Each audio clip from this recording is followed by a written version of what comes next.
During a diesel engine combustion, it produces what is called particulate matter. These are tiny soot, and that is why you see black smokes emitting from exhaust smoke of diesel engine. Then these smokes are very harmful. These particulate matters are very harmful to human. For this reason, government now come into conclusion that the emission must be regulated, and that is why during Euro 5 emission standard, it is compulsory for every car manufacturer to introduce emission regulation.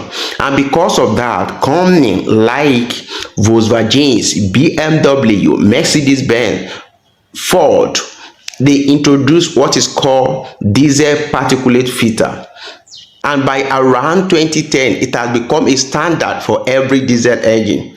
So what does this filter actually do? Before then, let me tell you where the filter is. This filter is in your exhaust system, and it is positioned after the turbocharger. After the engine, the turbocharger. After the turbocharger, you're going to see oxidation catalyst, then DPF before exhaust pipe. Now let's talk about how it works. Inside it is designed like a ceramic honeycomb, and there are thousands of tiny channels in it.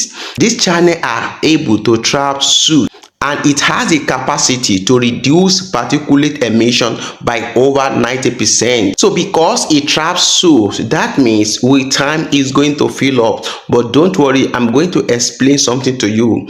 Now, if it fills up, it's become blocked, and when it's become blocked, your engine loses power, or sometimes the engine can enter limp mode, or the engine shut down regeneration, or even suffer turbo damage. But there is a cleaning process that you should understand about how DPF works. There's a cleaning system. The cleaning system helps the DPF in order to burn the soot so that and turn it to carbon dioxide. And for that to be achieved, the temperature of the exhaust must become high to the extent of 500 to 650 degrees Celsius. And when this happens, the carbon trap soot can be burned off. There are three major means in which this can be happen. We have one that is called passive regeneration, 2 active regeneration, and 3 which is forced regeneration. Regeneration is a process in which the trapped particles are being burned off. Let's talk about passive regeneration.